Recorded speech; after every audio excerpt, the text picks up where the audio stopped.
नमस्कार, BPM news में आपका स्वागत है। यह है कल्याण ग्रामीण के आदिवासियों की जमीन। राजनेता और उद्योगपति कब्जा जमाए बैठे हैं। आदिवासी दिवस तो मनाया जाता है, लेकिन आदिवासियों को न्याय नहीं मिल पा रहा है। आदिवासियों को न्याय दिलाने के लिए परित संस्था के अध्यक्ष विशाल कुमार गुप्ता कार्यरत है। इन आदिवासियों की जमीन की लड़ाई दिल्ली तक विशाल कुमार गुप्ता लड़ रहे हैं। पीड़ित आदिवासी विठल लक्ष्मण सिद्ध, सुरेश सोमा और अन्य आदिवासियों को न्याय दिलाने का संकल्प ले चुके हैं परिहित चैरिटेबल सोसाइटी के अध्यक्ष विशाल कुमार गुप्ता। विशाल कुमार गुप्ता मांग कर रहे हैं आदिवासियों को न्याय दिलाए और उनकी हड़पिच गई जमीन पर बने निर्माण में बीएसयूपी की तर्ज पर बेघर हुए आदिवासियों को घर दिया जाए। तरह की मांग विशाल कुमार गुप्ता उठा रहे हैं।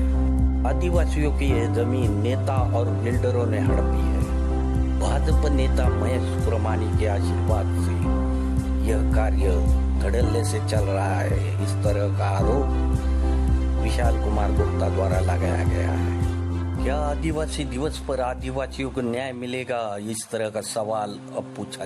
देखिए, आज जागतिक आदिवासी दिवस के उपलक्ष्य में मैं यही चाहूँगा कि यहाँ के जो स्थानिक लेवल के बीजेपी के नगर सेवक हैं वो बिना वजह हीरो बनने की कोशिश कर रहे हैं। उनका नाम बदनाम किया जा रहा है। हम क्यों उनका नाम बदनाम करेंगे? हमारा क्या लेना देना है? हम तो भारतीय जनता पार्टी को सत सत नमन करते हैं। नमन इसलिए करते हैं कि हम यहाँ महाराष्ट्र गवर्नमेंट से जब हमें न्याय नहीं मिला तो हम सेंट्रल गवर्नमेंट में गए। सेंट्रल गवर्नमेंट अर्थात भारतीय जनता पार्टी की सरकार, अनुसूचित जनजाति आयोग, और उन्होंने बाकायदे लिख के दिया कि वरप कांबा में सर्वे नंबर 120, 121 सर्वे नंबर में जो अनधिकृत बांधकाम चल रहा है उसको त्वरित रोका जाए। यही नहीं, 47 आदिवासियों को जगह में जो अनधिकृत बांधकाम हुए हैं उसको रिस्टोर किया जाए और आदिवासियों को ताबे में दिया जाए। तो इसका अनुपालना नहीं हो रहा है। तो ये यहाँ के जो स्थानिक नेता हैं उनका कहना क्या है कि उनके जो वरिष्ठों ने वहां से आदेश दिए हैं, भारतीय जनता पार्टी की सरकार जो है वो आदेश दिए हैं, वो गलत आदेश दिए हैं। अपने आप को दूध का धोया हुआ बता रहे हैं, लेकिन साथ में कभी विचार किया कि उनके पार्टी के वरिष्ठ लोग जो आदेश दिए हैं उनका पालन कराने का इनका कर्तव्य है कि नहीं? जो पार्टी गरीब, दलित और पिछड़े वर्ग के जो लोग हैं, निर्बल असहाय लोग हैं, उनकी सहायता करती है, और आप स्थानिक लेवल पे इस तरह से पार्टी का नाम लेकर पार्टी को क्या बदनाम करने की कोशिश कर रहे हैं? अगर आपके मन में ऐसी बात है तो पार्टी में ज्यादा दिन आप नहीं टिक सकोगे। इस बात को आप ध्यान में रखिए। धन्यवाद। कांबा वागड़ेपाड़ा की जगह जो आदिवासियों की है उसके बारे में यहाँ के जो जिलाधिकारी महोदय हैं उन्होंने एकदम दुर्लक्षता दी हुई है। फिर भी अभी जो हाल ही के पिछले हफ्ते में कोर्ट के आदेश आए हैं हाई कोर्ट के, उसमें पूना का ही एक प्लाट इसी तरह हथियाने की कोशिश किए थे, जिसमें आदेश देते हुए न्यायालय ने सख्ती अपनाते हुए यह आदेश दिया कि संबंधित जितने लोग हैं, चाहे वो अधिकारी हों, चाहे बिजनेसमैन हों या कोई ठेकेदार हों, उनके ऊपर सख्त से सख्त उनके ऊपर एफआईआर करो और कार्रवाई करो। तो इससे हमें उम्मीद जगी हुई है कि यहाँ पे जो अभी अनधिकृत बांधकाम चल रहा है और जो आयोग ने रिस्टोर करने के लिए आदिवासी जगहों को दिया हुआ है, तो कलेक्टर महोदय उससे सीख लें, उस आदेश को ध्यान में रखते हुए आदिवासी की जगह जो है उसको रिस्टोर कराएं। ऐसी हम कलेक्टर महोदय, यहाँ के तहसीलदार और प्रांत से अपेक्षा रखते हैं। जी, ये जो कांबा वरप आदिवासियों की जो जमीन है जिसमें उल्लासनगर के स्थानीय नेता का भी नाम आ रहा है, तो उनकी तरफ से भी मीडिया में कुछ अशंकित प्रश्न जो बताए जा रहे हैं, उसके ऊपर आप क्या कहें? सर जी, देखिए, उछल कूद करने से कुछ होना नहीं है। अगर वो बोलते हैं हम किसान हैं तो उनके कहने से कोई किसान हो नहीं जाएगा। अगर आपको घर बैठे बहुत से ऐसे एजेंट घूम रहे हैं, आप अभी बैठ के यहाँ पे लिखा पढ़ी कीजिए, 15 दिन के अंदर आपके भी नाम आ जाएगा, तो इसका मतलब क्या आप किसान हो गए? तो इस तरह से समाज को, प्रशासन को, शासन को गुमराह करने की बात है। मैं तो ये चाहूँगा कि जो भी स्थानीय लेवल के बीजेपी के नेता हैं, हम एक ग्राम सभा बुलाते हैं, हम उनको चुनौती देते हैं और उस ग्राम सभा में आवें कांबा ग्राम सभा में एक सभा बुलाते हैं, पूरी जनता को वहां पर बुलाते हैं, हमारे पास क्या पेपर हम रखते हैं, उनके पास क्या पुरावे वो रखे, दूध का दूध पानी का पानी वही हो जाएगा। और अगर उनमें हिम्मत है तो हमारी चुनौती स्वीकार करें और जनता दरबार में हाजिर हो जाएं। काहे को कोर्ट कचहरी 2 मिनट में न्याय हो जाएगा, आदिवासी भी खुश हो जाएंगे और जो वहां के स्थानिक लोग हैं, जो गोर गरीब लोग सताए गए हैं, उनको भी खुशी हो जाएगी, बात खत्म हो जाएगा।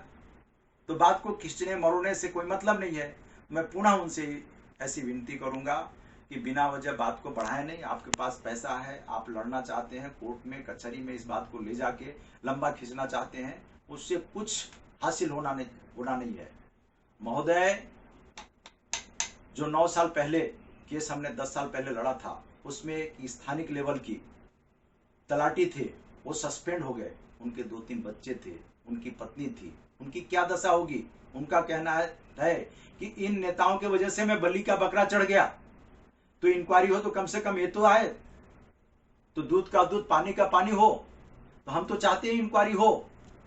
और रही बात कि वो बोलते हैं हमारी मान भंग हो रहा है, हम कोई मान भंग नहीं कर रहे हैं आपकी, हम आपकी मान बढ़ा रहे हैं। अगर आपसे गलती हुई तो गलती को स्वीकार कीजिए और जनता से आके क्षमा याचना कीजिए और देखिए फिर कैसे आप नेतागिरी में चमकते हो।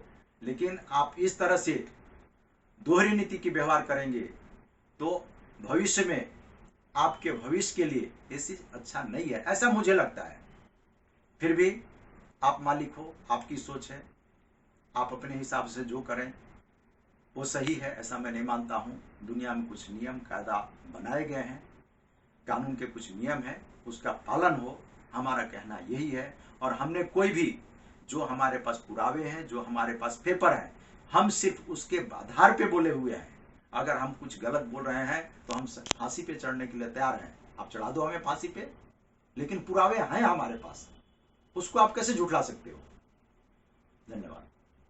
आदिवासियों की तरफ से आप इतने सालों से बात रख रहे हैं, तो ये जो ज़मीन है, कौन लोग हैं इस ज़मीन को खरीदने वाले या गलत तरीके से जो कागजात बनाकर इन आदिवासियों की ज़मीन हड़पने वाले, और क्या प्रशासन से आप क्या मांग रखते हैं? देखिए, बात तो जग जाहिर हो गई है कि जैसे इसमें कोई स्थानिक लेवल के नेता इसके लीडर हैं और उनके साथ में लाल नौतन दास तानवानी, बुधरानी परिवार, नरेश रोशनलाल भाटिया, यश रावलानी, दुनिया, तलरेजा, इस तरह की तमाम सारी लिस्ट बढ़ती जा रही है। तो मैं 2009 में इसी बेस को लेके एक केस दाखिल किया था कि किसान होना महाराष्ट्र में जरूरी है जगह लेने के लिए, और इसी बेस पे अधिनियम 1948 की कलम 84K की तहत कई जमीन को मैं सरकार जमा करा चुका हूं। तो जब वो ऐसा सरकार जमा हुआ है तो मुझे अभी भी लगता है कि जो सर्वे नंबर 120, 121 में जो कंस्ट्रक्शन चल रहा है, वो एक दिन सरकार से हमारी मांग तो हुई है और सरकार जमा होगी। साथ में जो 15/7 के आधार पर जगह को ली गई है वो भी सरकार जमा होगी। अगर वो सरकार जमा होती है तो क्योंकि मूल है 15/7, बाकी की जगह ऑटोमेटिक सरकार जमा हो जाती है। उसके बाद हम सरकार से यही मांग कर रहे हैं कि जमीन को सरकार जमा ले, अपने ताबे में ले, और वहां पे जो कंस्ट्रक्शन हुआ है तो उसमें जो घर हैं उस कुछ घरों को आदिवासी को दे दिया जाए, क्योंकि उनका जगह में जो घर बना था घर को भी ये भूमाफिया लोग तोड़ दिए हैं, तो घर उनको दे दिया जाए। और यहाँ के जो वरप कांबा के रहवासी लोग हैं उनके कोई सामाजिक कार्य हो, कोई धार्मिक कार्य हो या कोई मांगलिक कार्य हो, उस पे उसका उपयोग हो, इसलिए वरप कांबा गांव को वो जगह दे दिया जाए।